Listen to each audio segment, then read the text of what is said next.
Let's look at this chart here. This is NQ. This is a 15-minute and a 5-minute chart. There's a little bit going on here, but it's all pretty basic. Down below, these EMA puppies, this is just nothing more than a whole bunch of EMAs. And I currently have a 10 and a 20 here on both charts. The dotted line is a 20. When the blue line is above the dotted line, it means price is going long, and obviously for shorts it's reversed. When blue is below the dotted line, it's going short.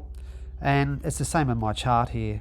Let me just expand this 15-minute chart.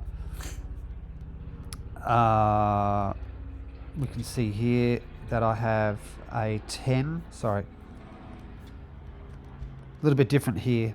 I have a 20, which is the same as the dotted line down below. I have a 12. The reason I have a 12 is that's where I get out of trades. I could have a 10 there, but you just try and stretch it as long as you can. So the 12 was just helping me decide, okay, well, when it hits that line, I'll get out. That's it. That's the only reason that the 12 was there. It could be a 10. And I just want to say that this is all based on a MACD, actually. But I've just dispensed of the MACD, and I've turned these EMAs into my own version of a MACD, of a 10 and a 20 MACD, not a 12 and a 26, okay? Now, so you're also going to notice that there's these 2 5s on the chart, and there they are there, okay? And the reason I have these 2 5 EMAs is the dark blue line is kind of representing the MACD line for me. Okay, so let me just turn this off. So right here, we kind of now have a MACD. We have the MACD line, we have the signal line, and this is the 0 line of the MACD. It's represented by a 20. All I've done is just quickened up the MACD. Okay, so, you know, when this signal line crosses the MACD 0 line, it's long. And that's a 12 and a 26 here, okay? So I'll just change that to a 10 and a 20. And so you can see here that now everything's behaving the same as the 10 and a 20 MACD. It's just in here you've got all this crap and indecision, which I find is really confusing, along with all the histograms. So so now this 5 EMA is representing the MACD line on the MACD. Does that make any sense? I hope it does. And the signal line of the MACD, I really just don't even know what it's there for. I know it's an EMA. You can pick anything you like. I've just kept it as a 12 here on my chart. It's sort of the same. And as I say, if I was to enter here, that's where I'd get out, or thereabouts, okay? So we can get rid of the MACD. So just get back to this chart here. I just want to get rid of this. So now we have a 5 EMA, okay? Very short term on a 15-minute chart. Now I'm going to put this other 5 on.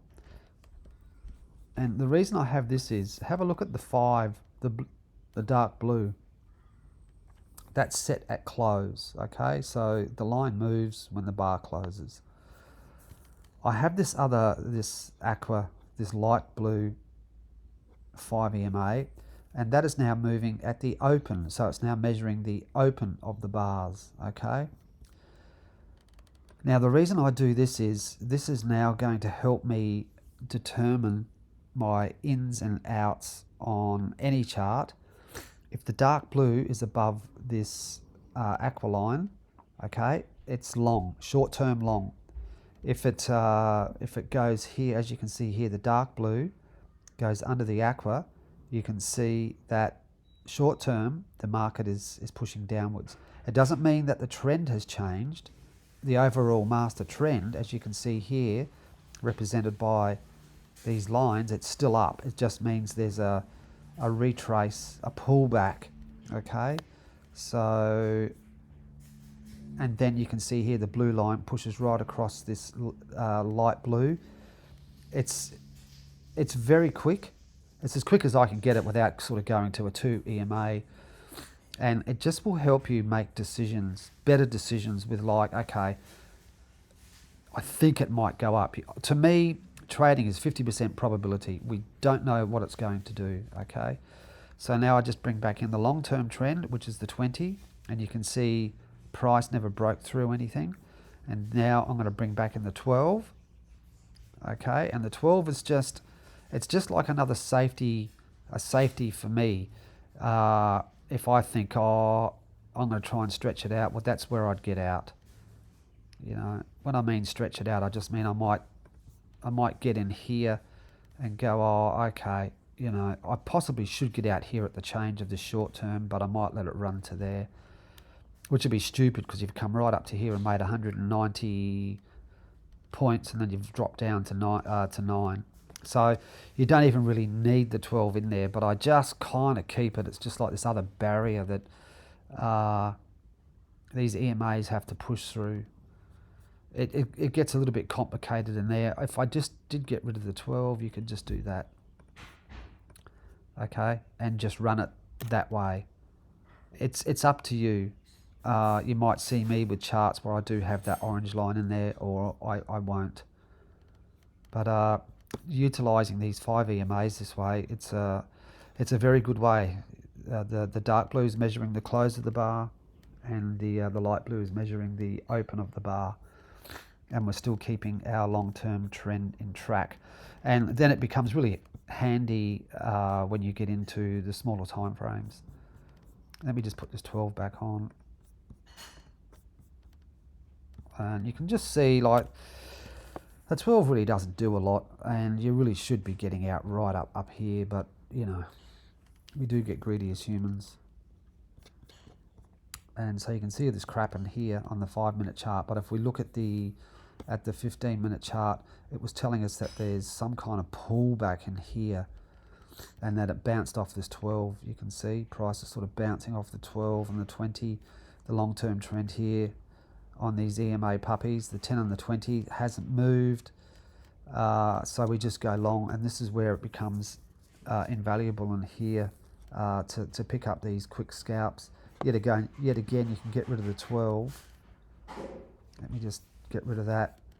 Just see, you can see a little bit clearer, and you can see here that you know, that might be your early entry, right here on that bar, and you could jump in and, you know, maybe get out there for 100.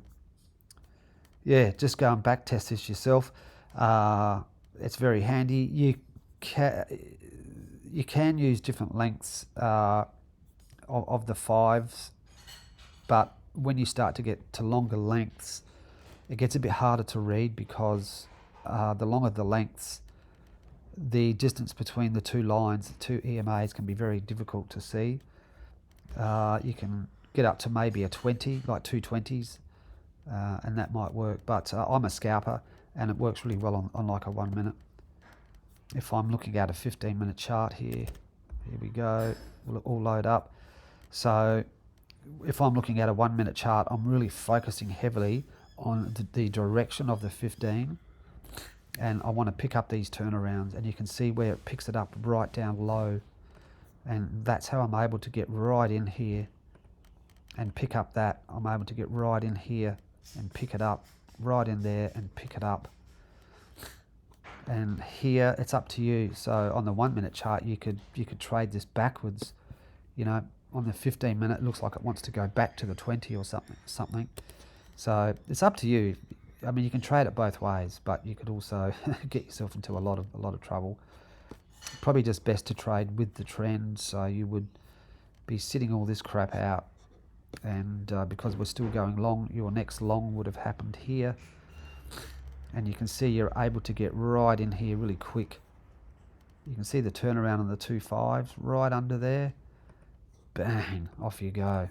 Yeah, it's a pretty groovy way to look at trading. Is it the Holy Grail? Yeah, doubt it, but it certainly works for me more than it doesn't. but you still need to be able to read the charts. Okay, catch you.